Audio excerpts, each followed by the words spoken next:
America's Godly Heritage. We talk about anything that affects your faith, your family, or your freedom. So don't go anywhere, because Point of View starts right now.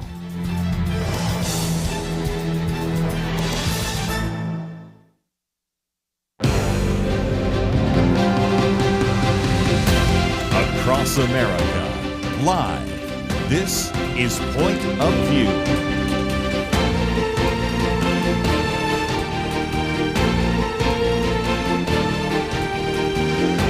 And now, Kerby Anderson. Thank you for joining me. It is the Tuesday edition of Point of View, and as we mentioned yesterday, we're going to talk today with Judy Henderson about her new book, When the Light Finds Us. It still is not out. I've got an advanced copy, but you can find out more by going to our website. And if you're not familiar, Judy Henderson is an individual that at the age of 32, a mother of two, running a successful business, is wrongfully convicted of murder and sentenced to life in prison. Fortunately, later, after 36 years, she was pardoned, but this has provided her a platform for talking about the whole issue of criminal justice reform. Some of her advocacy work has led to a landmark legislation in at least Missouri, recognizing battered women syndrome and a number of other issues. So we're going to spend some time today talking with her about her new book. Next hour, we'll get into all sorts of issues in the news, whether we're talking about the economy or the filibuster or DOJ. There are many issues we can certainly address. And again, as some people have said, through iron gates and concrete walls, a mother's love hardened to steel, unyielding, unbroken, and growing stronger with each blow. She weathered injustice, sheltered her children across decades, and kindled a light no shadow could dim, hence the title, When the Light Finds Us. Judy, welcome to Point of View. Thank you, Kerby. It's such an honor and a privilege to be here. Thank you so much for having me. Well, we're going to spend some time telling your story, and I think just to give people a preview, I believe that the church failed you, at least a pastor did. I think the criminal justice system failed you, at least you could say one judge did. We could certainly say the prison system has failed you, at least one warden you talk about, and others. So in some respects, I guess for people to understand your platform that God has given to you now, we need to go back quite a number of decades to a situation which you did not see coming, but led to you being sentenced for murder and getting a life in prison sentence because of that. Correct. Absolutely. Yes. It was decades of learning this journey and how to navigate it, and to see how God was in every step of the way, protecting me from so many different things. And there were so many miracles in the book that it's just amazing when I look back and see how he had me. Well, and again, I think we might as well start with the beginning, because growing up in a family, I did mention the church. I don't want to dwell on that, but a pastor took advantage of you. And in some respects, that's one of the reasons why you walked away from the church and the family, right? That's correct. Yes, I did. I was in high school whenever it occurred, and I was a senior. And I worked. I was 16, of course, and I was working, and my mother asked him to pick me up from work one evening because she had an appointment, and he ended up taking me to a secluded area and had a cooler of beer, and I was like shocked. You know, I could not believe that here our youth pastor had alcohol, and I didn't understand what was going on. And then he sexually molested me at that time, and I wasn't the same for a long time. I even quit my senior year of high school because of it. I could not cope. And I was devastated to think that somebody of his stature and his religious beliefs would even attempt to do something like that. And it was very concerning for me for a number of years, and I attempted suicide because of it. And then I was sent to my aunt's to live with her for a while so I could maybe heal from it. And I wasn't in a place where, back then they didn't have a lot of therapy and things such as this at that time. But I thank God right now today that I did receive the therapy that I needed, and it came while I was incarcerated years later. And again, your last year of high school, of course, you interact with an individual named Donna, and of course, all sorts of very significant issues, because after a while, it was just even hard to concentrate because, as you pointed out, math problems blurred before my eyes, class discussions whizzed by. It was like white noise. And so you really were dealing with quite a bit that maybe gives us an indication of some of the things that happen later, don't they? Yes, correct. They do. It kind of all started snowballing after all of that. And, and then I ended up meeting the father of my two children, and we got married, and that ended up being a very abusive and volatile situation for 12 years. And I eventually found the courage, because I was afraid he was going to turn his violence on our daughter, which was 12 at the time, on her. And so that's what gave me the courage, not to protect myself, but it was to protect the children. And that's whenever I divorced him in June. I ended up in the psychiatric ward by attempting suicide, and I was there for a month, and the psychiatrist told me his suggestion was that I leave that area and move down with my parents, which I did. I'm the oldest of 8 children and very loving family. And so I moved down there. I ended up getting a successful business buying into that, and had a nice home, and I met my co-defendant in April. I purchased the business in February, so I can kind of give you a little timeline. And then I met him in April through some mutual friends, and he moved into our home in June. We started dating, and he felt like that, I needed somebody to take care of me and the children, which it was a shock whenever I saw him with suitcases sitting in the foyer of my home when I walked in with my son after picking him up at nursery school. And that's when he explained to me that, I wanted this happy home, and that's the vision I always had in my head for decades, since I was a little girl, like most little girls do. Mm-hmm. And so I was easily swayed at that time, after all the trauma that I'd gone through for so many years, that I wasn't, I didn't make good decisions. And, Kerby, it wasn't that I wasn't intelligent and I wasn't smart. I could do great in business. I had what it took to, start a business. I had a good business head. But whenever it came to love, I later found out that instead of alcohol or drugs, my addiction was love. Yes. And, I wanted it so bad that I was blinded, totally blinded by it, which, I found out through the years a lot of women are. Yes. And I don't think it's just women, Kerby, that are blinded by that. I see where men are also, blinded by love too. Sure. So I'm not trying to separate the genders here. I think it's just across the board. It can happen on either side.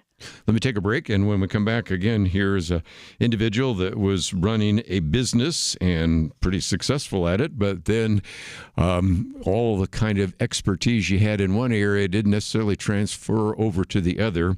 We will get, of course, into how she was convicted of murder and sentenced, but we still need to maybe take a break and come back and develop that point as well. It's all part of this new book coming out, When the Light Finds Us, From a Life Sentence to a Life Transformed.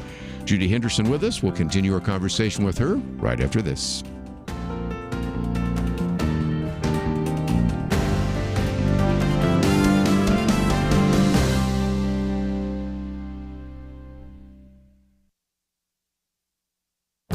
This is Viewpoints with Kerby Anderson.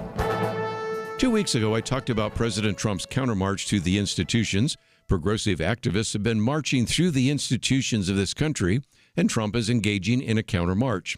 Now, Victor Davis Hanson provides a different perspective on what is happening. He is asking, who caused the counter-revolution?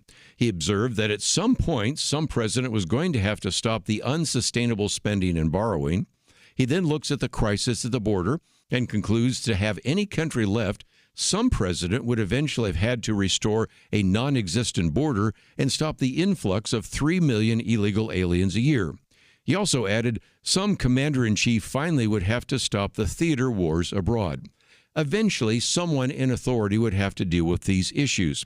President Trump is leading a counter-revolution because he is convinced there is a need to restore common sense. Yes, some may be disturbed at the speed or the breadth of action, but most would agree that some changes needed to be made. Most Americans believe there are two genders. Most Americans don't think biological men with greater size and strength should compete with women in sports. Most Americans believe too many people cross the border, and they do fear that a percentage of migrants who are criminals should be removed. We may not like it when a federal employee is fired or when a government program is terminated. Getting to a balanced budget at times might seem heartless.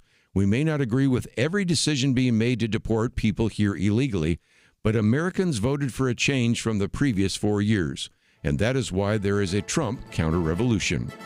I'm Kerby Anderson, and that's my point of view.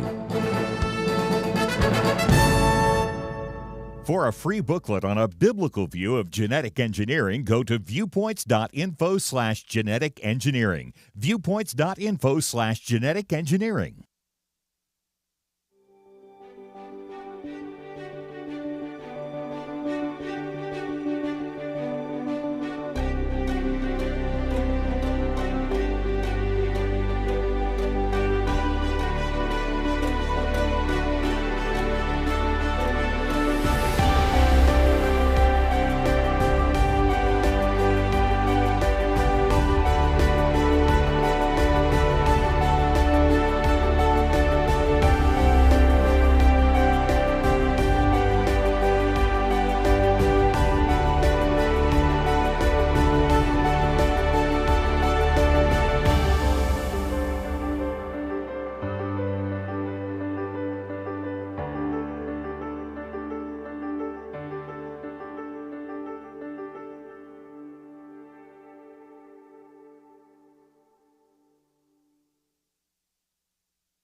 You're listening to Point of View, your listener-supported source for truth. Back once again as we continue our conversation today with Judy Henderson. This book is coming out. It is published by Worthy, about 200 pages. We have information about that. So if you'd like to order it, or of course you can look for it in your local bookstore, about 200 pages, hardback as well as available in Kindle. And I think what we need to do now, Judy, is talk about an individual that came into your life and turned your life upside down, and that's an understatement. But again, I want to let you continue your story because it is almost unbelievable, and yet, of course, it's what led to you being convicted and sentenced. Correct, yes. Like I was saying before, my co-defendant, which was the gentleman I was dating, he was very charismatic. He wore a three-piece suit. He was a real estate broker. He was in the ministry at one time as an assistant pastor. I seem to have this issue with assistant pastors. I don't know what it is. Yes. But, yeah, I just realized that, talking with you, oh my gosh, that was the second one. And all these years, it never dawned on me. So, wow. But anyway, so like I said, he did move into my home, and I was rather distraught about that because no one had ever lived with me and my children, especially a male. I did have, a family member. My sister lived with me also. But so we were very, I came from a Christian background, and my mother, she divorced my father. However, she did marry a Christian man, and they lived a very, very peaceful, calm, loving marriage. They were just perfect for one another. And, of course, looking at her, that's what I wanted for myself. She also was a battered woman, so we had that learned behavior that comes with being a battered woman that I later found out. But so I, even my parents, they were just very taken back by his behavior after it all came to light, and we found out that he had another side to him that we were so unaware of. It was just unbelievable. And so a murder occurred that he committed, And he ended up taking me to Alaska so I wouldn't be able to see my parents, my children, nobody. I couldn't talk to anybody about anything that had happened. A hitman was also sent to kill us because of what we knew and who was involved. And so it was just one event after another. You know, I thought he was going to kill me while we were in Alaska because this is what I found out what he was doing and involved in criminal activities that I had no awareness of. Well, again, I am somewhere along the line, and again, it's hard to pull all this together. You're just, having another suicide attempt, a number of other issues, and wondering if he's going to kill you and all the rest. But eventually, you end up being accused of what he committed. Is that fair? Correct. Yes. Oh, yes. Yes, it is. It is fair. Was it fair? No, it wasn't really fair, the judicial system, but yes, you are correct in how you explained it. So when we were arrested, we ended up having the same attorney represent both of us, which later I found out became a very serious constitutional issue because it was a conflict of interest. How can you defend one defendant whenever you're also hired to represent another defendant in the same case? However, I went to trial first, and hindsight, I found out the only reason he wanted both attorneys is so he would know what our strategy was, he would know what our defense was, who we were calling as witnesses, and making sure that nothing implicated him. And I even talked to my attorney about testifying, and he said there's no way that I could testify unless I wanted to take the stand and come up with an alibi testimony. And my mother would be my alibi witness as far as saying that we were shopping together when this crime occurred. And I refused. There was no way I would ever in my life put my hand on the Bible and allow myself to do something like that on God's word. And I would not indicate or, implicate my mother in no way because we, like I said, was a very tight family. And so I refused. And he said, well, then you can't testify. So my defense was no defense. I had no defense whatsoever. He would call character witnesses, which I always had a good character. I had never been arrested before, nor been involved with the law. No one in our family had. So all this was very foreign to us. We didn't know what to expect, what hardly any of it meant. It was legal jargon can be very confusing to begin with. One of the things I wanted to jump in real quickly is because we talked about how the church failed you and, of course, how the criminal justice failed you. The media sort of failed you, too, because at one point, you really tried to be smiling. And, of course, the argument is that you were a good person. And you then later came to be known as the happy killer, right? Correct. Yes, I did.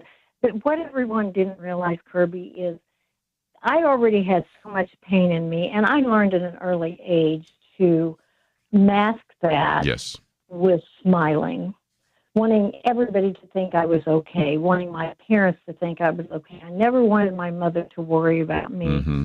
Being the oldest of 8, I was very protective of my siblings, so that was just second nature. That was innate. That was built into me at an early age. Whenever I had any kind of pain or something went wrong in my life, I just smiled. And they mistook that as not being sensitive to the situation. And I was just the opposite.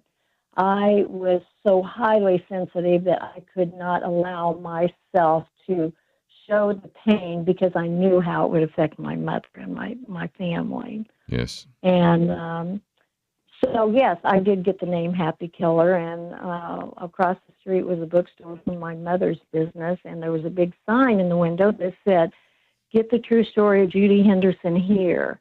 Yep. And even though my mother was a very religious woman and very calm, and she walked across that street, went in that bookstore, ripped that sign down and told them, don't ever put anything up about my daughter again.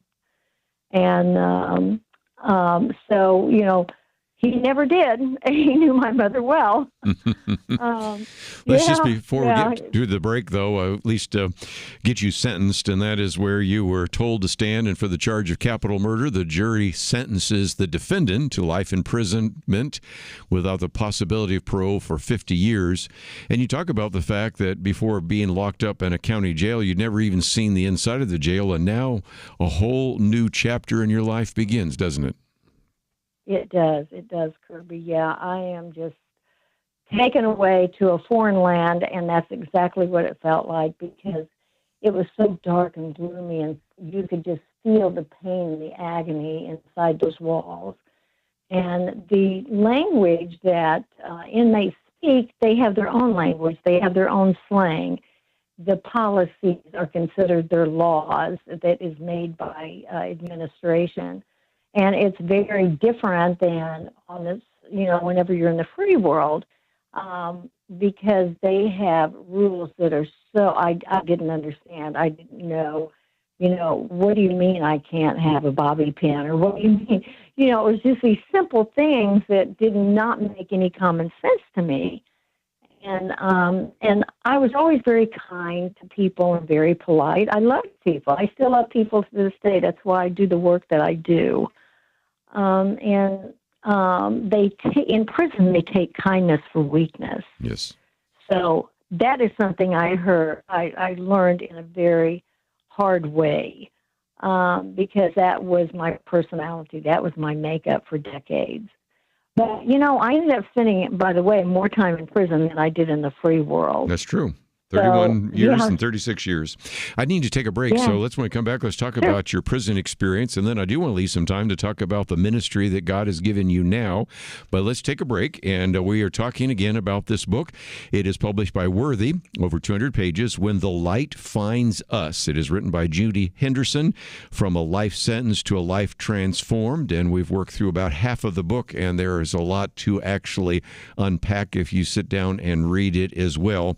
I think it's going to be a real encouragement to you, but as we have many times on this program talked about a prison ministry, this is another aspect of that I thought you would like to know about. So that's why we're talking with Judy Henderson about her new book just coming out, When the Light Finds Us. We'll be back right after these important messages.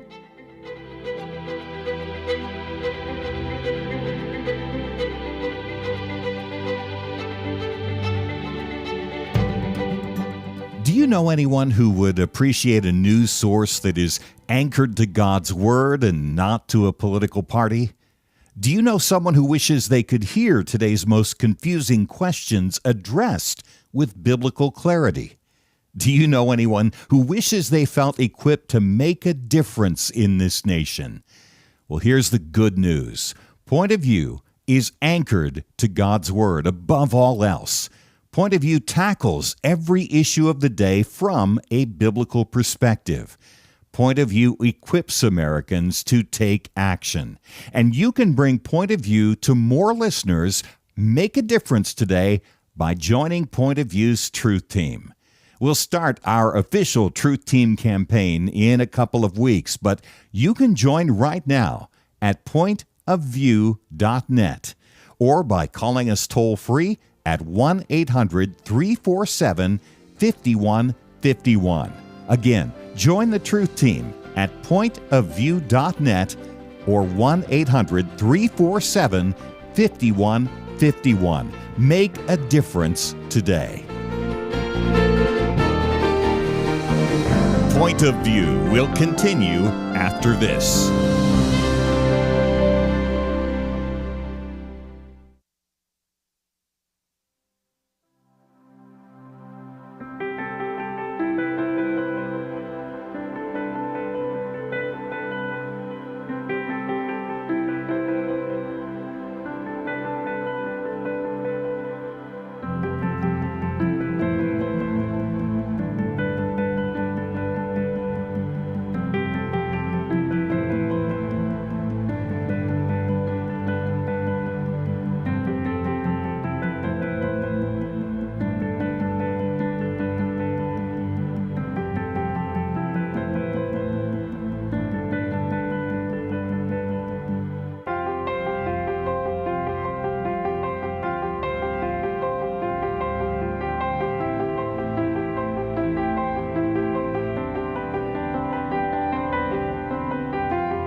You are listening to Point of View.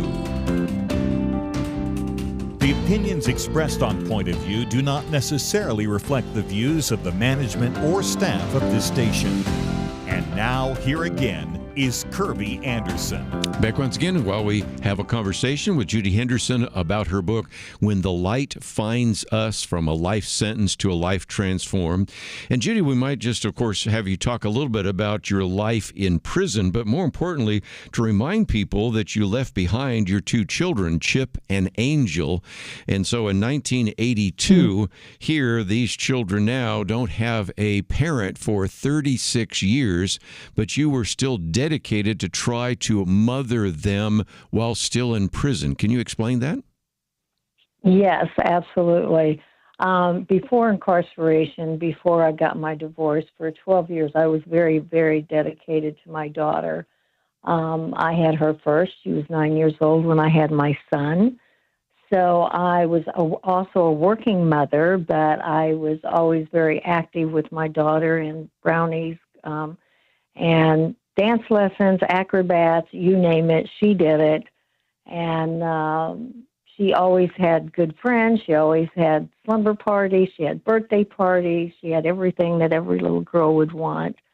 And then I had my son, and so there was 9 years difference in them. And I had him for 3 years. And to get a divorce whenever my son was 3 years old was very heartbreaking for me. I would sit in the garage after our divorce, and I moved down by my parents, and I would hold him out in the garage and just cry my heart out because I felt like he needed a father, and I could not give him that and give him a healthy father that I thought would teach him the things of how to be a gentle man. And so I ended up going to prison, but that is what gave me hope to fight. That's what gave me hope to believe that there was something a lot bigger than myself that was going to intervene and give me the courage and the strength and the resilience to do what I had to do to come home to them. And I found that. And my daughter was very dedicated all through the years. My family made sure she was able to come and see me. However, my son wasn't as fortunate. His father refused to allow him to see me after he was 5. So for 2 years, I did get to see him, but then I didn't see him again until he turned 16. And that's when he drove himself to the prison, came up to the gate to a high-security prison of all things, and expected to just walk in, and see me. And it was so ironic because I felt that was so courageous of him. And so whenever I actually worked for the officer on the wing where I lived, and I would answer the phone. That was part of my duties. And the officer at the gate said, Judy, do you have a son named Chip? And I said, yeah, I do. Why? And he said, he's at the gate wanting to see you. And when he told me that, I just collapsed in tears. And I was shocked. For one, and the caseworker, she walked out of her office and she asked the officer, what's wrong with Judy? And he said, he grabbed the phone and he asked the officer why I was crying, and he told him, and so he repeated it to the caseworker, and she said, I don't care where what's going on. You left that young man in this prison to see his mother. So I was totally shocked. That never happens. Mm-hmm. So that was a miracle in itself to begin with, and there's so many miracles in this book that shows how great our God is. It is. And again, just you've also, of course, talked about how difficult it is, especially in one particular unit where the warden had a really mean attitude and wanted to just subjugate you. And again, maybe that's something to talk about for just a minute. The goal originally of these penitentiaries, it was to have rehabilitation, for people to be penitent and to rehabilitate. But you have many people in leadership now that just see it as punishment and not rehabilitation, right? Correct. Absolutely correct. Yes, they're more about, and they would tell me, Judy, we're going to break you down and we're going to build you back up. And in the book, it talks about how even a captain of high stature a female, very large woman. This just took me to the wall with her forearm to my neck and told me if I had my way, I'd take away your makeup and put a prison dress on you. And that was the attitude of a lot of the staff. Now, I'm not going to say all staff, because I did become close to several of the staff members and help them, prepare their baby showers, their wedding showers, because I was like a part of the furniture there. I'd been there so long. And Right. But the mentality was what you had just said. It was to break us down and try to build us back up. And I told him, I think I've been broken down as much as I can be broken down. And now it's time for me to stand up. And I'm going to be courageous, and I'm going to fight this. And I'm going to be an upstanding citizen in prison, just like I was on the street. Wow. One other thing I wanted to yeah, go ahead. I just want to also get into the point of eventually your pardon, but even the fact is at one point you had a governor's plane crash and some of that. Can you kind of explain that for us as well? Oh, yes. So I had been through, so that was the fifth governor I had been through whenever it was in October of 2000, and Governor Carnahan had sent his legal staff to talk with me, and it looked very promising. He told me that, the governor was wanting to do some releases, and so we were very, very ecstatic about the fact that I would be coming home in November for Thanksgiving. And and that is when Governor Carnahan and his son had a plane crash, and it killed both of them on a foggy, rainy night. Mm-hmm. And my family and everybody, we were so heartbroken, not just for me, but mainly for his family at that moment. How devastating that had to have been for them. And, of course, secondary was, this means I'm not going home, Right. This means I have to keep fighting. And so my family was just crushed.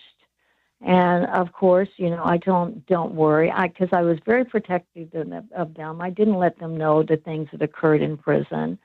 I wanted to make them believe I was fine, I've got this. And my mother would always say, Judy Ann, if there's anybody that had to do this in our family, you are the only one that could have done it. And, of course, that made me feel even like, well, I've got to stay strong. I have to be brave. And my mother's expecting it. And so that was very devastating. And I thought, oh, my gosh, I've got to keep fighting now. What am I going to do? But you know what? God always showed me what to do. He always did. I always followed his lead and took his path. I had a verse on my above my mirror in my cell, and it said, Jeremiah 29:11. I know the plans I have for you, plans for a future. And this is not the future that God had planned for me. He doesn't plan this kind of stuff for people. He plans good things. He plans blessings. Mm-hmm. But through it all, Kerby, I was able to find my purpose. And what a blessing that was whenever I looked around and I saw so many women in so much pain and hurting, and their children hurting. And it was like a generational curse on these families. And I said, okay, we're going to teach these women how to be mothers. We're going to teach them how to find their children's love language. We're going to teach them how to talk to them on the phone, how to interact with them on visits. Right.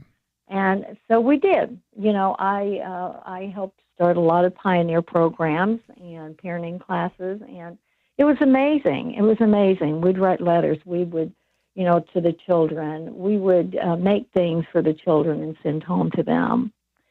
So that was extremely rewarding. And then I became a fitness trainer and a personal trainer because I wanted to get these drugs out of their systems. I wanted them to look at themselves in the mirror and be proud of the women they became, because they had no esteem. They were just so beaten down. And the Yes. system was beating them down even further. So, of course, I did everything I could. I followed the policies and procedures, and if I saw an officer not following one, and he was telling me to do something that, maybe I was getting off the path and not following the rule correctly, I would remind him, you know what, I'm following what you do. You don't follow the policies either. So if we're going to follow policies, let's do it. All of us do it. Very good. Let me take a break, and we'll come back and talk about your release and, of course, your ministry now. It's all part of this book, When the Light Finds Us, From a Life Sentence to a Life Transformed, written by Judy Henderson. We'll continue our conversation with her right after this.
You're listening to Point of View, your listener-supported source for truth. Back for a few more minutes as we talk about the book, When the Light Finds Us.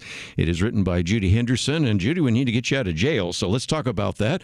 You are told by a guard that you had someone there, and you're talking to Justin, and Justin says, well, turn around. And there's the governor of the state of Missouri, who says, I'm here on behalf of the state of Missouri. I want to apologize for something that should have been corrected many, many years ago. And in the midst of all these words, you heard the words immediate release. And you said, immediate release, you mean right now? And the answer is yes. So that came at a rather unexpected time, but after 36 years, you were able to walk out of that correctional center. Yes, I so was. I was like in shock. I could not believe that this was happening so surprisingly. My daughter was informed the night before that it was going to happen, and she was sworn to secrecy because they did not want the press to be there. I'd never spoken with anyone all those years or the press about my case. And I did not want the publicity. So for me to even do this book, Kerby, was a total shock to me because it wasn't something I had planned at all. But after realizing how people reacted to my flight and the journey that I'd been on, they said, Judy, you've got to write a book. Do you know how many people are struggling?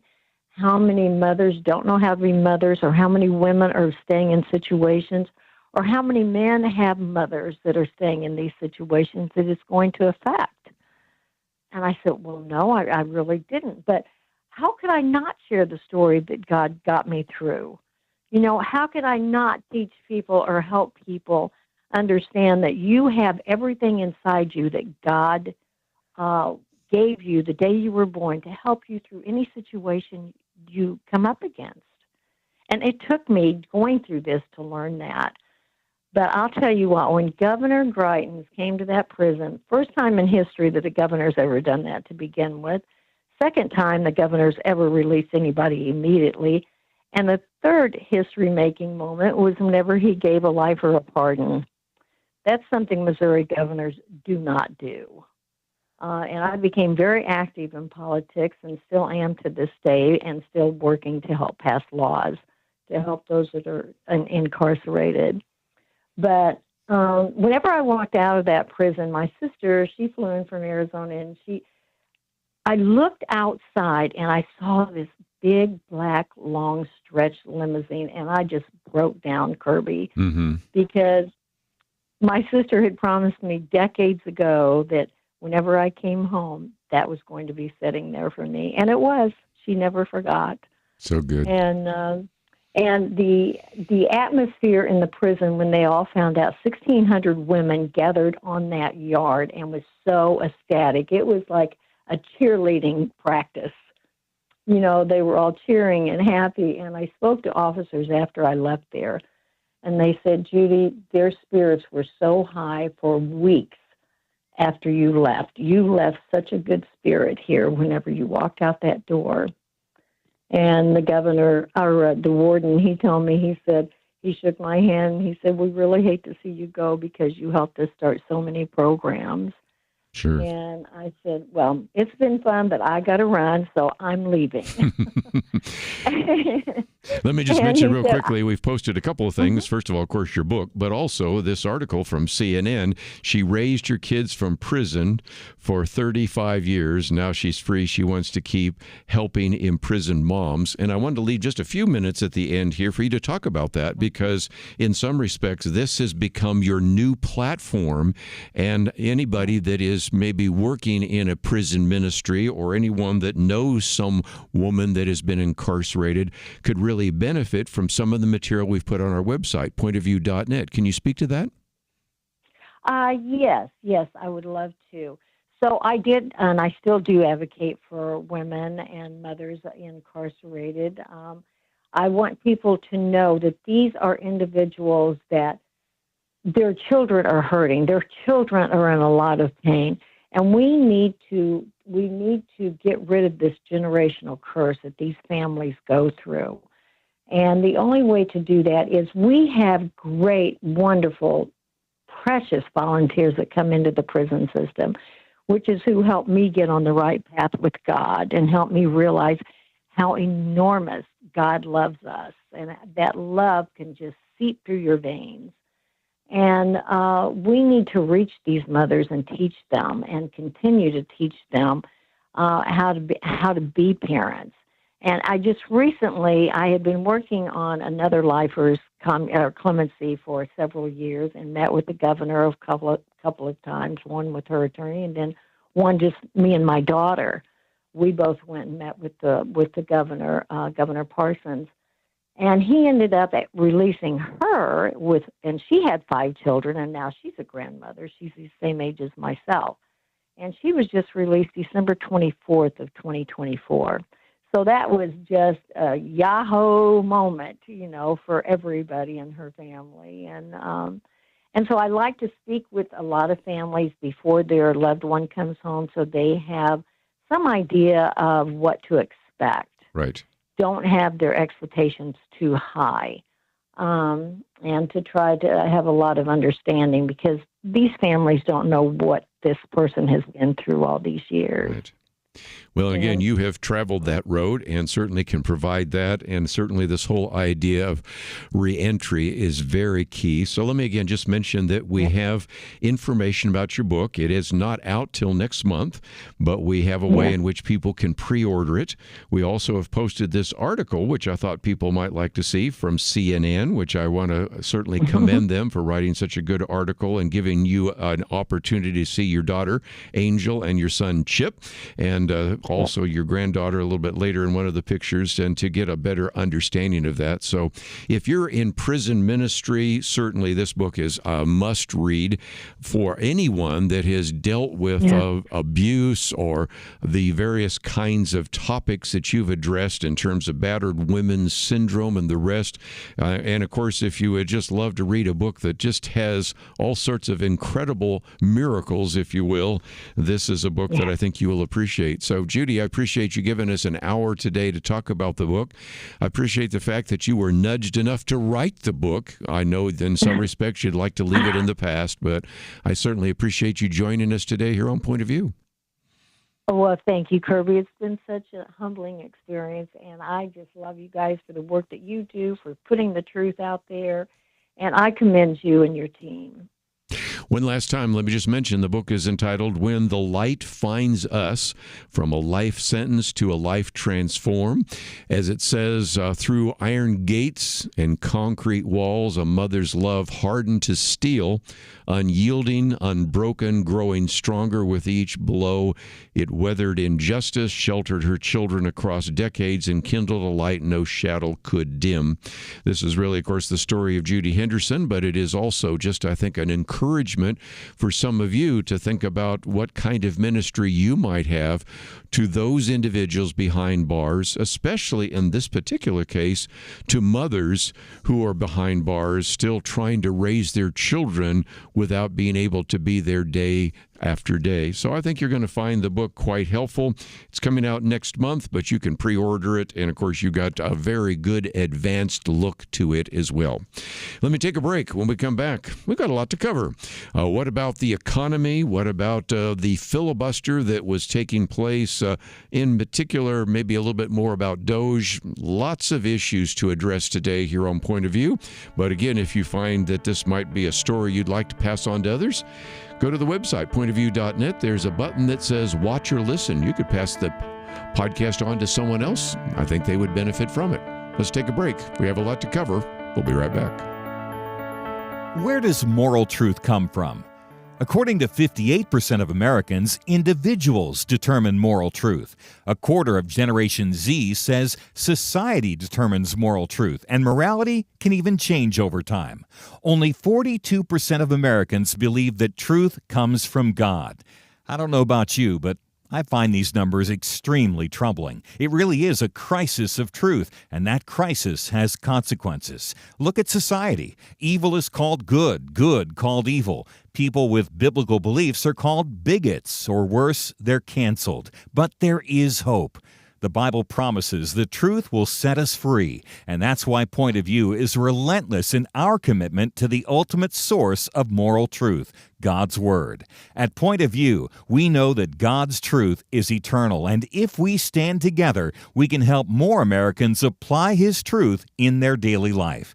Help Americans find truth again by giving at pointofview.net or call 1-800-347-5151. That's pointofview.net and 800-347-5151. Point of View will continue after this.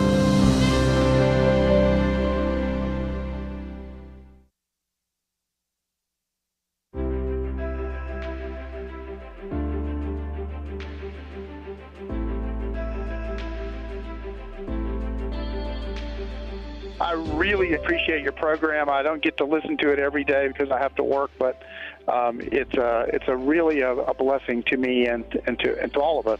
Everything you do each day to inform Christian families and our community about the things we can do, and just the way you're so informative. I listen to you daily and love you guys and appreciate you so much.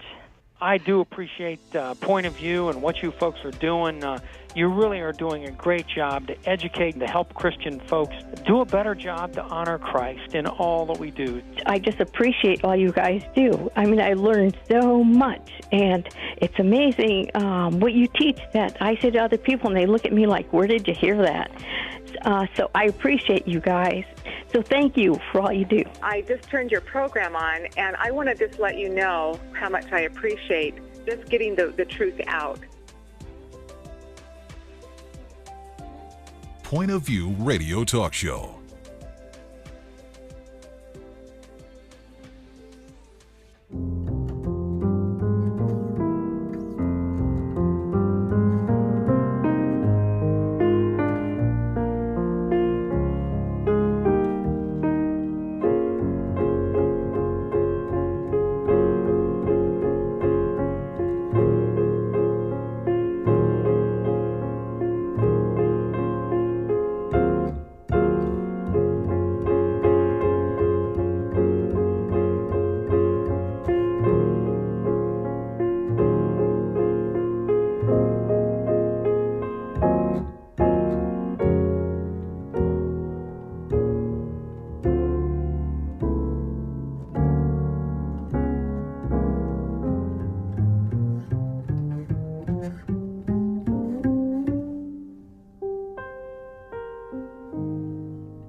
Hi, this is Kerby Anderson. You know, each day we take on the tough issues and provide a biblical perspective to them. The topics we cover are wide-ranging. Apologetics, theology, prophecy, creation and evolution, intelligent design, marriage, family, child-rearing, the millennial generation, trends in society, politics, economics, business, religious liberty, the Constitution, public policy, foreign policy, military policy, tensions in the Middle East, abortion, homosexuality, pornography, sexual ethics, media, technology, history, and America's godly heritage. We talk about anything that affects your faith, your family, or your freedom. So don't go anywhere, because Point of View continues right now.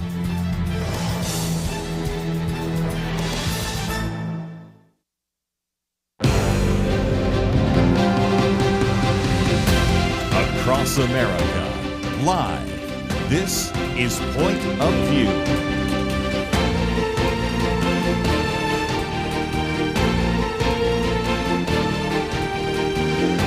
And now, Kerby Anderson. Second hour today, we're going to spend some time getting into a couple of different issues, and these are going to come from a lot of different sources. Our first article comes from USA Today. I've got an article from the New York Times, got one from Wall Street Journal, got a couple of others that we can get into as well. But a lot of this might be just helpful this hour to know how to think about these issues. And the first article I've posted, it comes from Nicole Russell, writing in USA Today. I just simply called it Stock Market versus the Economy. Her article actually has "Don't Panic About the Stock Market. Trump is Fixing Holes in Our Economy." But I use that concept because a while back I was watching this YouTube video where they began, these four analysts, about the economy, and they're talking about how the economy had taken a dive. The next person said, well, wait a minute, I think it's more fair to say, yes, the stock market has gone down, but the economy is doing relatively well. And there's a confusion sometimes people have. There's a difference between the stock market and the general economy. Sometimes they're parallel, sometimes they're not. There's a difference between Wall Street and Main Street. And so I think of that is maybe one way to think about some of the things we're going to be talking about here. And the key issue right now is since the stock market is down, that has been a talking point against President Donald Trump. As a matter of fact, as illustrated by something I just watched just a little bit ago, it was a CNN back and forth in which they were going on and on about the deportation or the removal of some of those criminal gangs, which we've talked about yesterday. And then one of the commentators said, you know, the problem with all this, we're talking about the removal of these criminal gangs, and we're not talking about what Donald Trump has done to the stock market. And I thought, well, isn't that interesting? Because if you've listened to Point of View any length of time, you've heard me say it many times, but I'll say it again.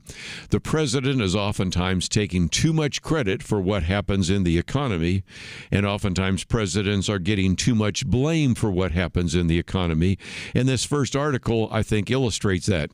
Nicole Russell says President Donald Trump has a new title, Stock Market Master. She says when the markets go down, it's his fault, according to Democrats and the legacy news media. But when they rise, as they eventually will, it won't be because of Trump. Now, I think there's a better way to look at this. Yes, presidents can do some things that hurt the stock market and hurt an economy, but by and large, most of that gets evaluated very quickly and added into that as well. First of all, she takes on the obvious thing. It is undeniable, she says, that Trump's tariff war with Canada, China, Europe, and Mexico has injected uncertainty and fears of recession into the markets. We talked about that the other day. When markets are uncertain, as we talked about last week with our guest from Georgetown Law, who actually is at their Denny Center for Capitalism, we talked about the fact that, yes, uncertainty rattles the stock market. True. But also what Nicole Russell tries to go on to say is it's time for some perspective. She points out that sometimes stock markets vary. There's corrections. Sometimes those corrections are necessary and healthy, she says. For example, the S&P 500 dropped more than 25% between January 2022 and October 2022. That was in the second year of Joe Biden's first term as president, first and only term term, I should say. And that actually was corrected relatively quickly in 2023 and 2024. So she also quotes from one of the individuals from Fund Straight Global Advisors who said, I think it's quite possible that March, April, and May actually could be one where we have some huge rallies in the stock market. So the first thing is, if you want to think about this carefully, make a distinction between the economy, which seems to be doing relatively well when you look at inflation going down, unemployment relatively low, and a variety of other things, job creation going up. Those are all positive signs. But if you are certainly a hater of Donald Trump, or you're convinced that the Trump administration is going to destroy the economy, well, then you're going to focus your time and attention on the stock market. And so the next point that Nicole Russell makes is not only making a distinction, which I've already made more than she does, between the economy and the stock market. The number 2 point she makes is give it time. She says it's natural to feel anxious about the market's plunge. Nobody wants to see their retirement accounts drop, especially if you're near retirement age. She says, I have empathy for people in that position. But at the same time, it's important to recognize that the stock markets may, of course, come back, as she mentioned, and creating better jobs in the United States is the point of the tariffs that Donald Trump and his administration have enacted. The easiest way for companies to avoid the tariffs is to make more goods in this country, and that in turn will drive up wages. And of course, we could go through the long list, but you probably have heard the president himself list them, and the Secretary of Treasury, Scott Bessent, and others talk about the number of various companies that say they're going to bring some jobs back, or already in the process of bringing jobs back to the United States. Which leads to her third point, and that is the left has a double standard on the economy. She says there's another piece to the stock market panic worth mentioning, and that is the left's egregious double standard. Well, we've talked about it before, but let's get into it one more time. She says for 4 months, President Biden made policy decisions that rapidly drove up policy prices on items that Americans need, from food to cars to homes. We talked about some of that yesterday. As she quotes from the Cato Institute, reported last year, food prices rose less than 18% between January 2010 and January 2021 when Biden took office, but they shot up 21% in the first 3 years of Biden's term. And again, asks an obvious question. Where were the progressive protests when millions of families struggled to buy milk and fruit for their kids? The left might have amnesia, but I don't. So again, the argument she's making, I think they're pretty sound, is that, first of all, if indeed we want to bring jobs back, tariffs are one tool, maybe a blunt instrument, maybe not the way we like it, certainly not helpful to where the prices in the stock market are at the moment, but with the goal to do so. And sometimes people say, well, this is a not planned. I think it's a feature, not a mistake. And that is, there has been a real desire, I think, from the Secretary of Treasury, Secretary of Commerce, and the President to maybe even weaken the dollar and to really, in some respects, use that to actually improve the business climate here in America, along with the regulations we've talked about before. And so her argument is give it time. Of course, we talked about that just the other day when we used some of the facts and figures from what happened when Ronald Reagan took over and in some respects forced some of the kind of restructuring that is happening right now. But again, at least be aware, as she says in her third point, there is kind of a double standard. We were told that everything was fine in the economy, inflation was transitory, and of course we learned our lesson that that really was not the case. So anyway, it's our first article. When we come back, I want to get into some other topics, but just a little bit of Economics 101 for all of us. We'll be back right after this.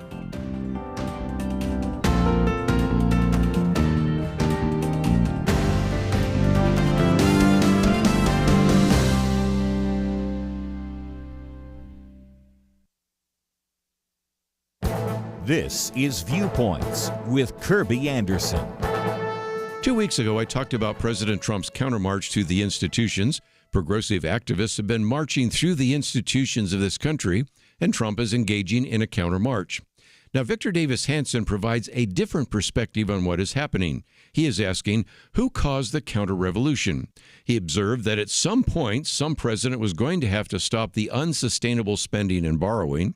He then looks at the crisis at the border and concludes to have any country left, some president would eventually have had to restore a non-existent border and stop the influx of 3 million illegal aliens a year. He also added, some commander-in-chief finally would have to stop the theater wars abroad. Eventually, someone in authority would have to deal with these issues. President Trump is leading a counter-revolution because he is convinced there is a need to restore common sense. Yes, some may be disturbed at the speed or the breadth of action, but most would agree that some changes needed to be made. Most Americans believe there are two genders. Most Americans don't think biological men with greater size and strength should compete with women in sports. Most Americans believe too many people cross the border, and they do fear that a percentage of migrants who are criminals should be removed. We may not like it when a federal employee is fired or when a government program is terminated. Getting to a balanced budget at times might seem heartless. We may not agree with every decision being made to deport people here illegally, but Americans voted for a change from the previous 4 years, and that is why there is a Trump counter-revolution.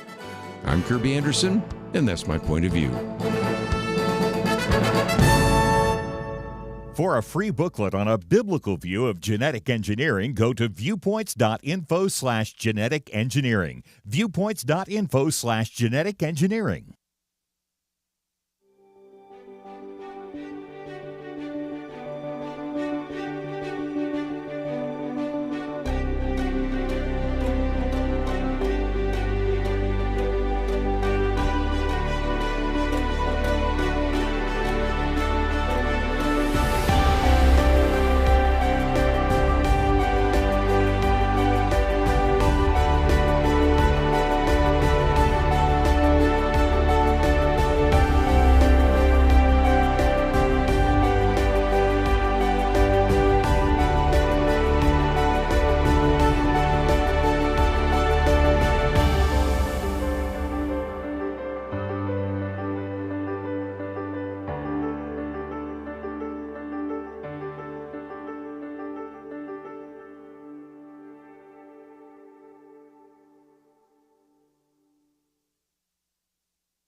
You're listening to Point of View, your listener-supported source for truth. Back once again, our second article actually comes from the file, Fact Checkers Need Sometimes to be Fact-Checked. Good news is we don't have to, because the former senator from Arizona, Kyrsten Sinema, who was a Democrat and then later became an independent, actually did the work for those fact-checkers who decided not to fact-check. And I was going to mention it the other day, and I thought, well, maybe not. I'd seen her post on X. And then Brittany Bernstein put this together, so it's our second article. And Brittany says, welcome back to Forgotten Fact Checks. This week, we look at Democrats flip-flopping on the use of the Senate filibuster and cover more media misses. I will only look at the first part of this article, and that is what she referred to as Kyrsten Sinema's well-deserved victory lap. Again, she was a senator from Arizona, served as a Democrat until Democrats got so crazy that she finally then declared herself to be an independent. But it's a reminder of a time in which they wanted to, that is, the Democratic leadership on the Senate wanted to get rid of the filibuster. If you've listened to Point of View any length of time, you've heard Kelly Shackelford talk about that almost every time he was in this particular seat across from me on a Friday weekend edition talking about that.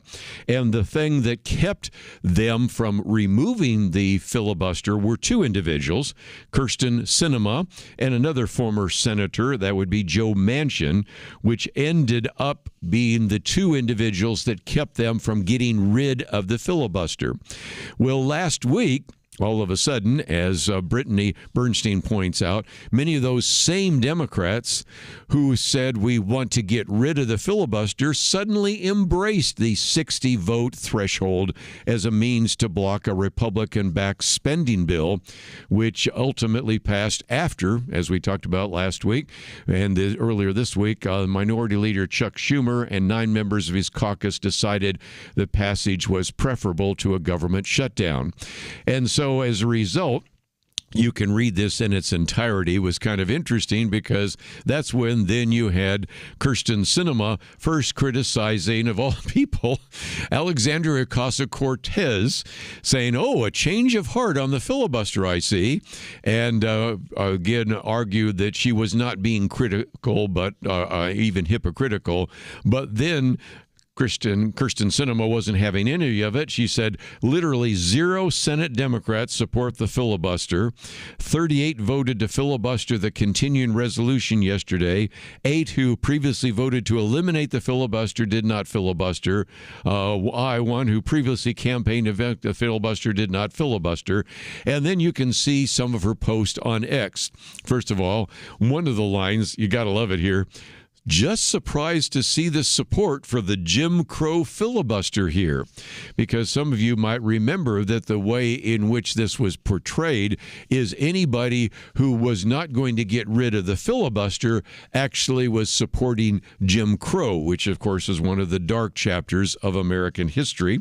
And then she says, turns out someone has a spreadsheet and it shows the senators who are on record to eliminate the filibuster, then those same senators who voted to filibuster, and then bonus points for an additional column listing those people in April 7th, 2017, who actually wanted McConnell to preserve the filibuster. And if you might say, well, that might have been just a bit of overreaction, that's why Brittany Bernstein said, no, it was a well-deserved victory lap, because she reminds us that she could be forgiven for this meticulous scorekeeping because she was attacked relentlessly by Democrats in her party because she was wanting to uphold the filibuster. Here's just a few quotes and then we'll move on. This one from the New Republic.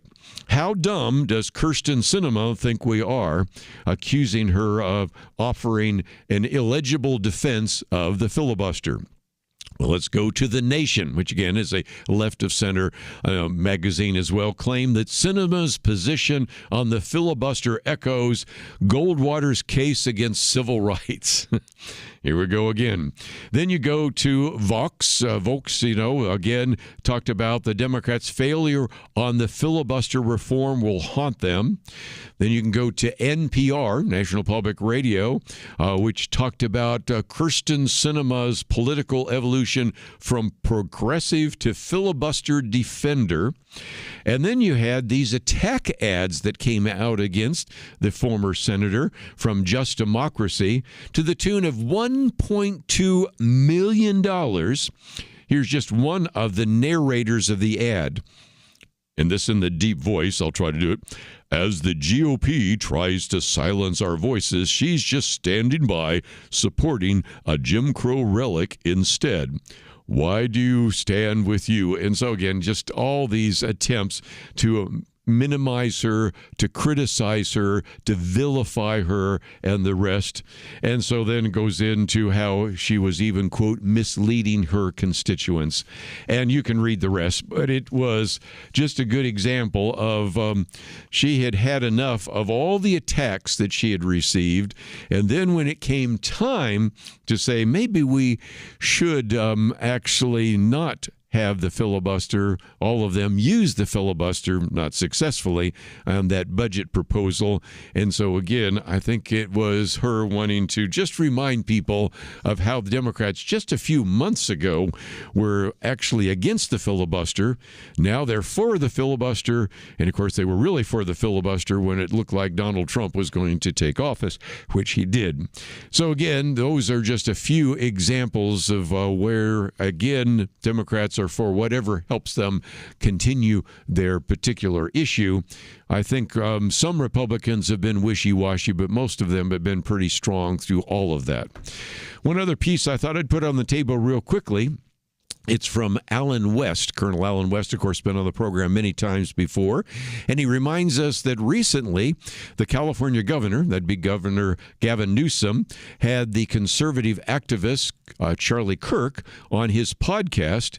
And during that interview, Colonel Alan West says, Newsom asked Kirk for advice. And he says, if Gavin Newsom had asked the same question of me, that is Colonel Alan West, my response would have been, stop digging. Now, what he's referring to is the old adage that if you find yourself in a hole, stop digging. And he gives a couple of examples. Of course, he talked about last week in a piece that we posted about what do Democrats stand for? They wouldn't stand for all sorts of things. But then he takes on the issue that we discussed even yesterday and a little bit on Friday, the situation with Mahmoud Khalil, who is an individual who has supported Hamas, which Colonel Alan West reminds us is a designated terrorist group, and Hamas has on its charter the elimination, eradication, and extermination of the state of Israel and Jewish people, and then reminds us that, if you want to defend some of the individuals that should not be deported, probably the one you don't want to defend is Mahmoud Khalil, a green card holder here with a student visa, who has been leading pro-Hamas rallies, demonstrations, and protestations on various college campuses. And, of course, I shared with you yesterday the kind of damage from vandalism that has been done there as well. But he says, here come the leftists with their shovels to dig deeper and take the side of an individual that is supporting Hamas, stating that he has a freedom of speech. And as I tried to explain yesterday, yes, he does have the freedom of speech, but he doesn't have the freedom to destroy property, which there were incredible amount of expenses at both Columbia University and Barnard College. But nevertheless, that is the case. And he said all through the week, the left has been pushing the weak argument that he should not be deported. And of course, that is one of those as well. And then the other one he picks up, pretty simple, and that is we have a Democrat here in the state of Texas, Representative Jasmine Crockett, who the other day made an unbelievable statement that by coming into America illegally, that's not a crime. And, of course, goes through all the history there as well as the legal code, the U.S. code and statute and all the rest. But, again, the point he's making is if you really want to win over the American people, maybe the best thing to do, since you find yourself in a hole right now, is to stop digging. So anyway, you might enjoy reading the entire piece by Colonel Alan West. It's 4 pages. I've only summarized about 2 of those pages, but it illustrates again why, as you look at some of the various opinion polls right now, Democrats in Congress not looking very good. Matter of fact, about one of the lowest percentages of favorability we've seen. And maybe, as Colonel Alan West suggests, if you're in a hole, you might think about stop digging.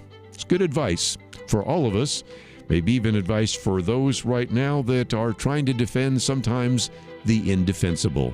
We'll be back right after this.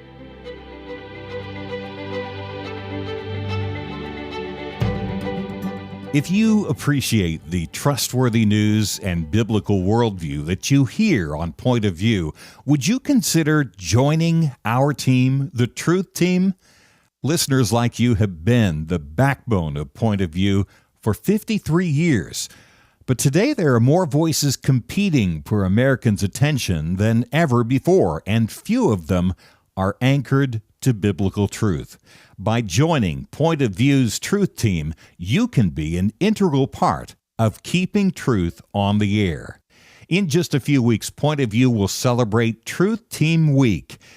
But you don't have to wait till then. You can join the Truth Team right now and help us get a head start on our $150,000 spring fundraising goal. If you appreciate Point of View, please join the Truth Team. Join today by visiting us online at pointofview.net. Or you can call toll-free 1-800-347-5151. Pointofview.net and 1-800-347-5151. 5151.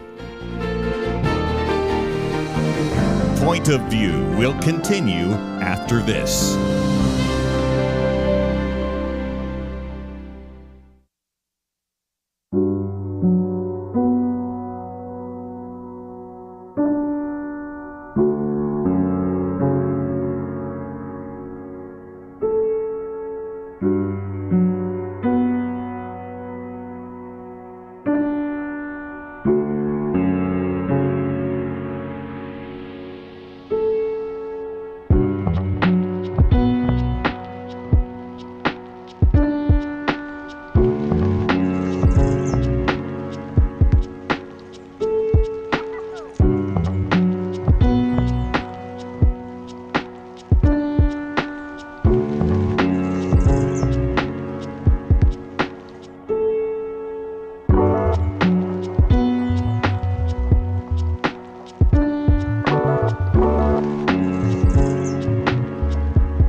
You are listening to Point of View.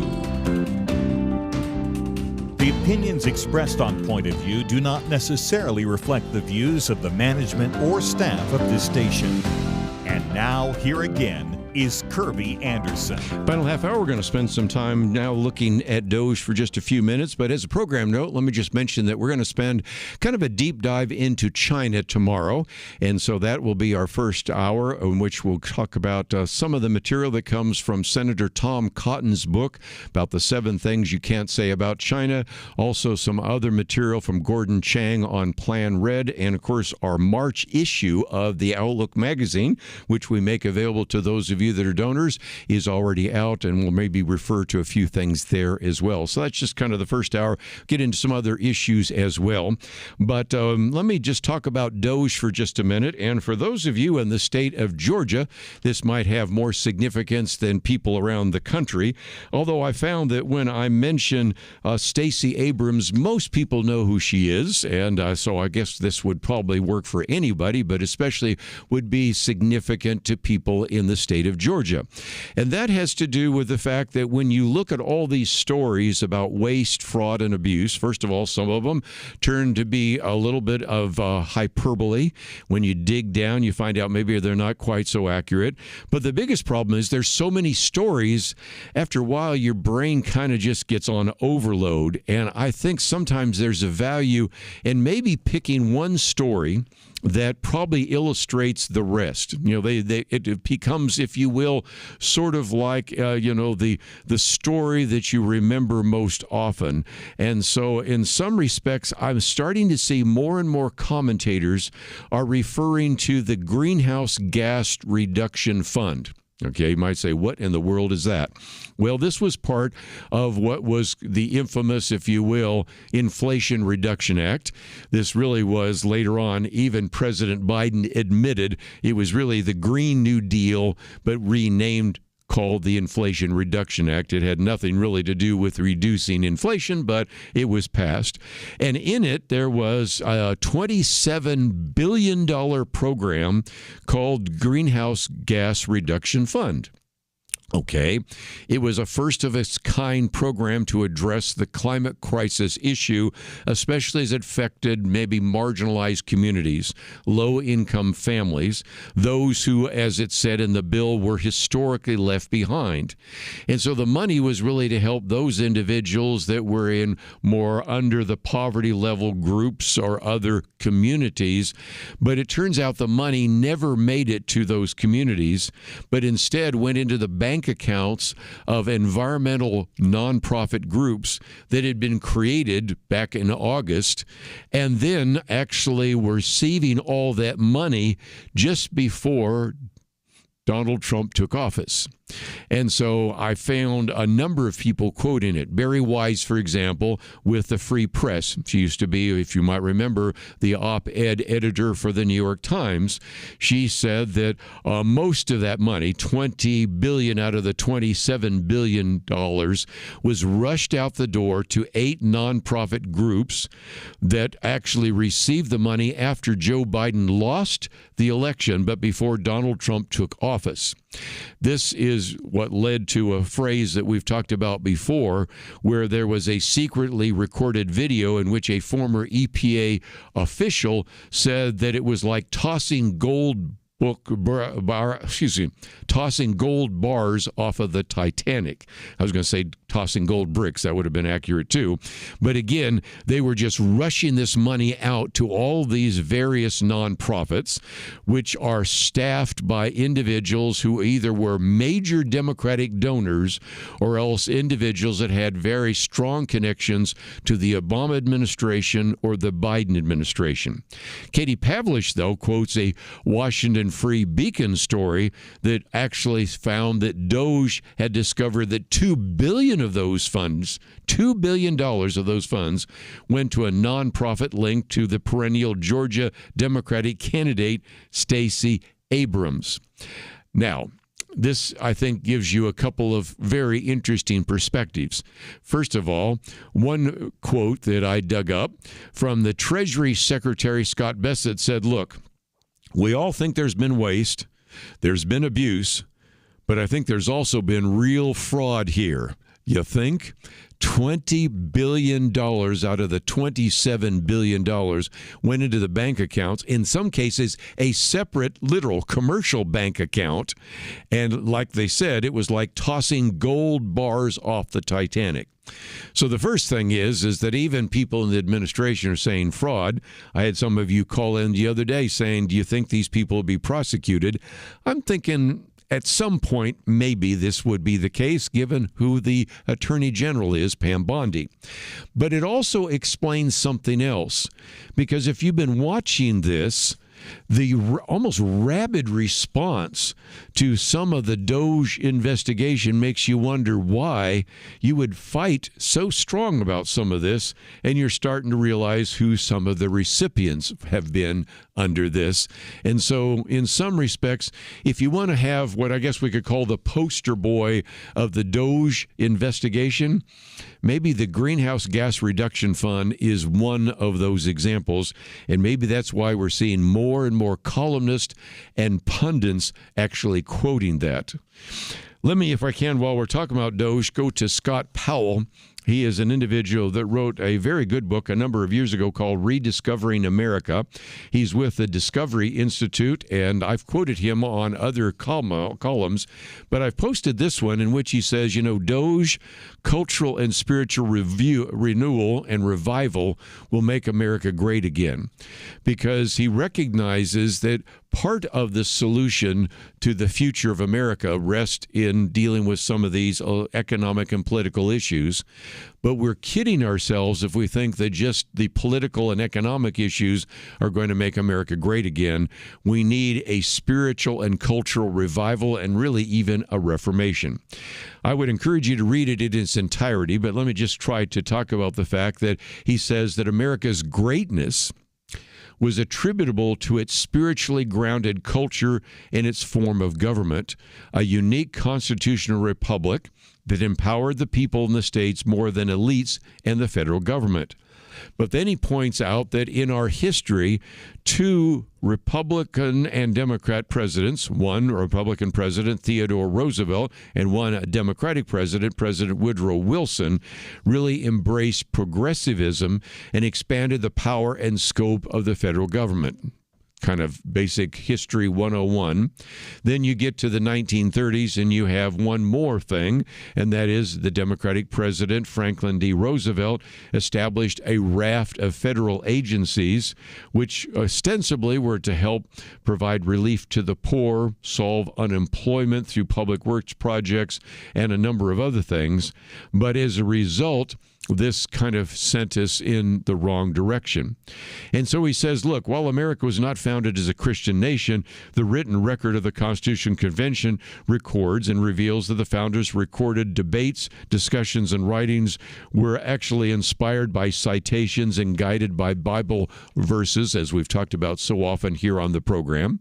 And if you even go and look at the founders quoting, they quoted the Bible more than anything else, but they also quoted Montesquieu, Blackstone, and Locke, each of whom was known for their devotion to Christian beliefs. And so we had certainly an understanding of sort of the cultural foundations and the spiritual foundations of America.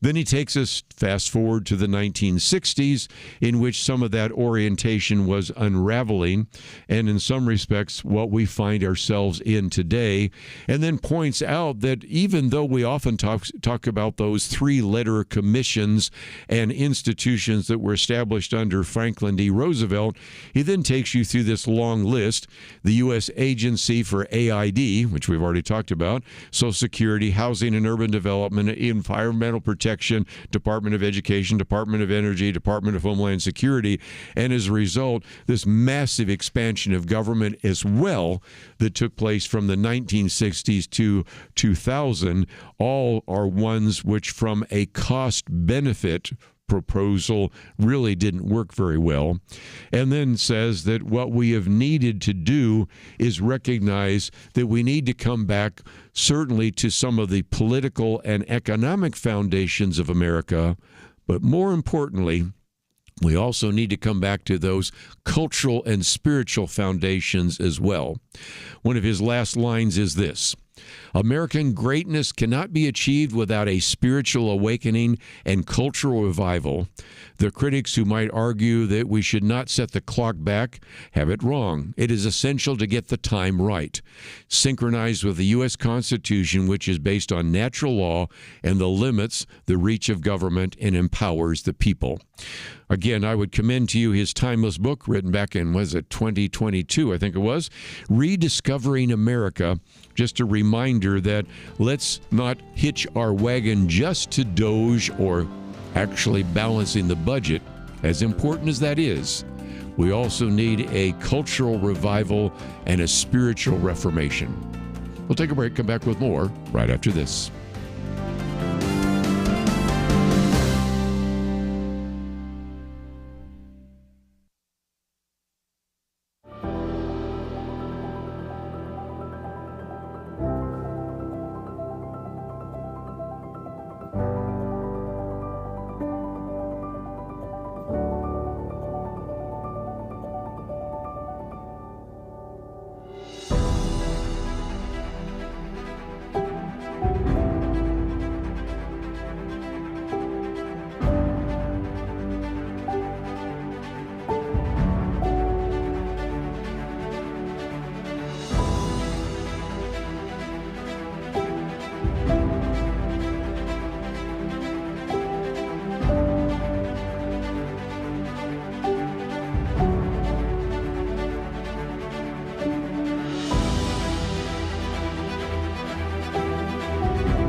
You're listening to Point of View, your listener-supported source for truth. Last column today is by Gerard Baker, and he is editor-at-large for the Wall Street Journal, and actually has a piece which says, anti-Semitism rears its head on the right, too. Now, we've talked about this before, that if you get, for example, and I just mentioned Barry Weiss's name just a minute ago, she's Jewish, wrote a very good book, which I have on my shelf, about how to fight anti-Semitism. She does have a chapter on anti-Semitism on the right, looking at some of these really far-right groups. I don't even consider them part of the right, but that's how they get listed, so fine. Then she has very long chapters on the left, and of course we've seen this for some time. Well, Gerard Baker says, look, the eruption of anti-Semitism on the left, dressed up as opposition to Israel's tactics in a war started by its enemies, is the most potent form of Jew hatred. But it goes on to talk about the strong pedigree, unfortunately, of anti-Semitism on the left, which oftentimes is not called out and needs to be, and I think is going to be a real problem for obvious reasons in the next election. But then he goes on to point out that if you now go to the right, some of the people that have very large voices are interviewing people that are promoting anti-Semitism as well. And he mentions Joe Rogan, Tucker Carlson, even has a passing mention of Elon Musk, but that's just a post. But okay, I'll put that one in there as well. You might say, well, where's this coming from? Well, he says Joe Rogan, the podcaster with the biggest audience, last week hosted a man who has made a living spreading sympathetic falsehoods about Nazi Germany. Gerard Baker goes on to say, I won't even dignify his sham scholarship by naming him, but he recently became famous when Tucker Carlson also interviewed him and called him America's most honest, popular historian. You can go and follow the links for yourself, because I'm not going to mention that individual's name, but even in the interview that Tucker Carlson did with this individual made the claim that Winston Churchill was the chief villain of World War II, and then said that the Jews who were murdered in Nazi concentration camps somehow ended up dead there. And, of course, you can, at this point, say that should not stand. We all believe in free speech, but passing off shoddy scholarship, erroneous scholarship, without any kind of pushback is not responsible. Now, as an individual that sits in front of this microphone, I'll be the first to admit that sometimes you bring an individual on the phone or into the studio and it goes some directions you didn't anticipate. Anybody's ever done live radio knows what that's all about. And sometimes you can't kind of unring the bell. But in both cases, these are podcasters who recorded it and then decided to disseminate that. And again, I think it is fair, as Gerard Baker points out, to point out that Joe Rogan has hosted others with vile views, as he calls it, one who claims that the Jews are responsible for 9/11, and even another individual who talks about some of the so-called blood libels that I talk about in both of my booklets on anti-Semitism. And then he does, in order to include Elon Musk's point about one podcast that he shared, which I think was just maybe a stupid thing to say, but I might not necessarily put that into the category of anti-Semitism. But I did want to cover this because we, whether we're Christians or non-Christians, whether we're liberals or conservatives, need to call out the anti-Semitism that seems to have reared its ugly head here in the 21st century. You would have thought we were beyond that, but we're not. Even if the left do not call out the anti-Semitism on their side, I think it's time, long past time, to call out any anti-Semitism on the other side. So if nothing else, that I think is one of those topics that I wanted you to be able to read. But just before winding down, let me quote one other one that comes from the New York Times, because Elon Musk lately has not only been criticized for what he's doing with Doge, but now he's been criticized for some of the things he said about the military. For example, he posted that America needs a large quantity of long-range drones. He says anything manned will die very fast in a drone war. Matter of fact, if you saw one of his videos he posted a while back on Chinese drones, he said, meanwhile, some idiots are still building manned fighter jets like the F-35. Well, if you want to get yourself in trouble with certain members of Congress or companies that make up the military-industrial complex, that's a quick way to get it done.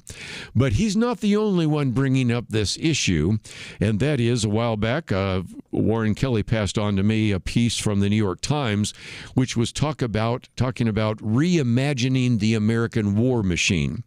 Turns out some of these authors are saying, if you look at the war being fought right now between Russia and Ukraine, you can see that it might change the way the Pentagon buys weapons. For example, one quote from them, in Ukraine, drones of all types, from cheap quadcopters and radio-controlled boats to long-range attack drones, have radically altered the battle in the war with Russia. They go on to point out that the Ukrainian military reportedly introduces drones with new capabilities every few weeks. As the Russians adapt, the Ukrainians respond as well. And so I think it is helpful for us to begin to recognize we don't want to make a mistake that we've seen in the past. As we go into another war, we sometimes use the tactics of the last war to fight the new war. The tactics that may have worked in the 20th century may not work as well in the 21st century. But if you've also read my commentary that I had come out a couple months ago about killer robots, you also need to recognize that we cannot allow AI or robots or drones to fight battles with little or no human oversight. But it does appear that modern warfare is changing, and the Trump administration seems like they're ready to scrap 20th century warfare mindsets and swap them for 21st century military. So even though I think Elon Musk, he's getting criticized for everything these days, and probably that just comes with the territory, he's not the only one looking at some of these issues and saying, can we not learn some lessons about what it might be like to have to fight a war? We hope we never have to fight a war with Russia, with China, with North Korea, whoever it might be, Iran. But can we not learn some lessons from the battlefield right now in this war between Russia and Ukraine? So anyway, it's a topic I wanted to put on the table, and it comes from a really insightful article that appeared in the New York Times. So I commend it to you. Just before I run out of time, let me just mention that tomorrow we are going to talk about China. That gets us back into the military, gets us into a variety of other topics associated with that. And as I've mentioned before, one of the benefits of supporting Point of View is you'll receive the Outlook magazine each month. But one of the other benefits that comes from joining our Truth Team, which is as little as $1 a day, $30 a month, $360 a year, you receive those booklets. And as yesterday we had Reggie Littlejohn, I think she wanted to walk out with every one of the booklets she saw because she said, these are really good. And as a lawyer, I write these long pieces that nobody reads, and you figured out how to write them in a simple way from a biblical perspective, and these booklets would be really helpful. So again, if you'd like to receive those, one benefit of joining the Truth Team, which we're going to be talking about next week, is, of course, those booklets we mail out each month. Let's take a break, though. We will come back tomorrow and talk about China. And throughout the week, we'll get into all sorts of very important issues. So find out more by going to our website, pointofview.net. And most importantly, I want to thank Megan for help engineering the program. Steve, thank you for producing the program. We look forward to seeing you tomorrow right here on Point of View.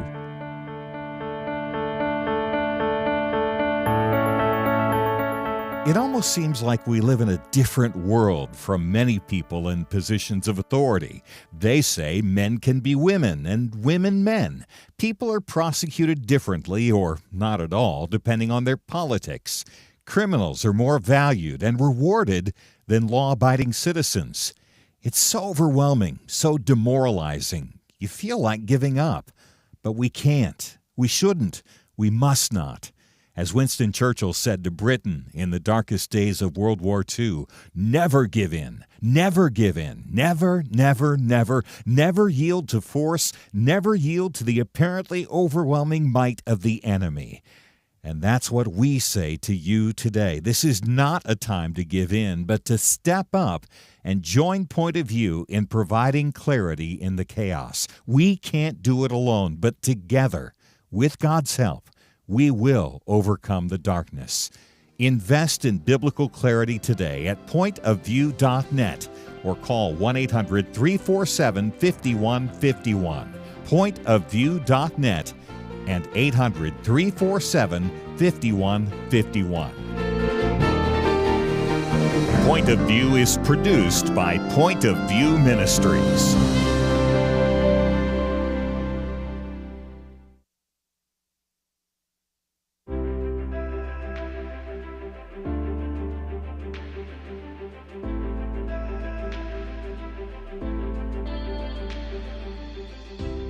Thank you, Kerby. I really appreciate your program. You cover a lot of issues that a lot of us think about, I'm sure.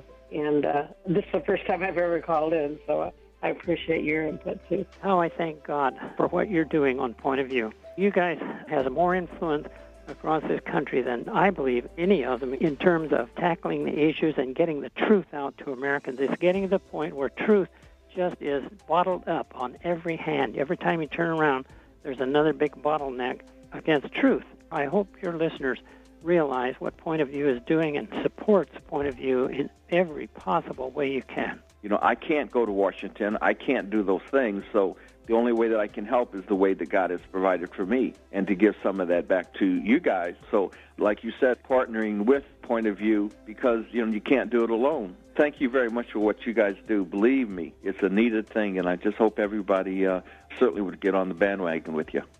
Point of View Radio Talk Show.